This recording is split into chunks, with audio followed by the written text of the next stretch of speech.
B road to the high threat zone. Well, here we go.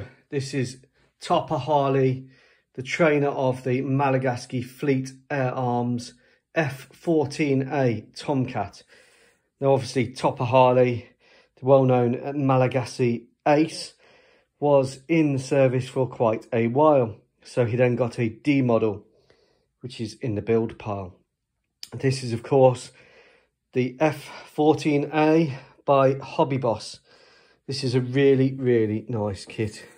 There is the box with some lovely artwork. The Tomcat doing its thing. Of note, the long range combo. It's reason d'etre, reason for existence. The AIM-54 Phoenix. So you have Tomcat, Hawkeye operating in combination with the Phoenix long range air defence missiles. The goal there is to keep your Tu-22s and Tu-16s and their nasty anti-ship missiles at bay. Of course, after the end of the Cold War, America didn't need the Tomcat. The Tomcat was expensive to maintain. The A model always had significant engine problems. The B and D models much better. The D in particular very good. But the budgets weren't there and everyone went to Hornets. Maybe someone had dinner with someone, I don't know. But here we go. So this is the Hobbyboss kit. So you get a really good set of instructions. I did a kind of in the shrink wrap review of this. And now I'm doing it out of the box, just so you can see the exquisite detail.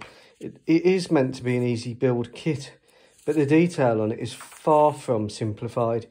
Everything looks bang on. I'm not a Tomcat expert, like I don't know where every rivet is on the plane, and Topper Harley assures me that it's good enough for the fleet air arm needs of the Malagasy Air Defence Force, who used this on their carriers and then retired them to replace them with the Raphael. So you get AIM-54 sidewinders, AIM-54 front launch shoes, a couple of Sparrows, AIM-54 rear launch shoes, fuel tanks, and then another AIM-54 front launch shoe.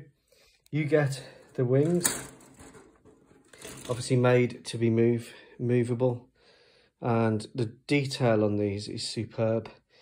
Nice recessed panel lines, full of those that like recessed panel lines. You get two choices of front landing gear, interestingly, and that's good because you can only model this wheels down. But they give you the extended one or the compressed one. The compressed one is, I believe, when it's on the carrier, when it's tucked down on the catapult ready to be launched. Tucks it down, the whole back's applied, and off it goes. Now, the fuselage is an absolute work of art compared to Italeri kits and even the new Airfix kits. This fits together perfectly. That is a Tamagawa level of fit. That is going to be excellent. So Topper Harley is really in favour of this. You get a lovely canopy. The Tomhawk, of course, had a very nice canopy. Very good for view. Now, the G limit of the Tomcat wasn't actually that high, especially when you start loading it up. But when you start loading aircraft up, what you find is the operational G limit actually decreases significantly. And then you get the TF30 engines. Rubbish. And that was really the main weakness of the A model, was the engines. The Tomcat always suffered until the D model from bad engines.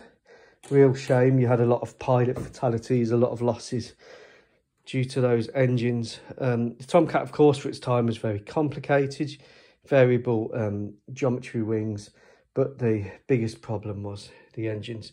So I was rambling on about G limits. Yeah, everyone goes, oh, the F-16 can pull 900 Gs. Well, you can clean. Now you load it up with 2 fuel tanks, 2,000-pound laser guided bombs, a harm targeting system, harm missile, and a guiding lightning guiding pod or sniper pod. You ask a pilot then what the G limit is, and that's the problem. A lot of people get obsessed with G limits. They get obsessed with what the plane can do clean. They get obsessed with within visual range, dogfighting, yeah, it's important. But actually, what America is lacking at the moment with its fleet is a combo like that. The AIM-54 combo with the Hughes radar. Now, if you want to see how good long-range missiles are, read the Rusi paper on the Ukraine war and find out what the MiG-31s are actually up to. The R-37M is, of course, an evolution of the Russian equivalent of the AIM-54, and the Malagasy fleet air arm really misses that powerful, potent combination. It's got the Raphael, sure. It's got Meteors, sure. But when you need to reach out and touch someone, especially a bomber, not so much a fighter, mainly a bomber, you need a long-range air-to-air missile. So I'll be building this up. Let me know what you think.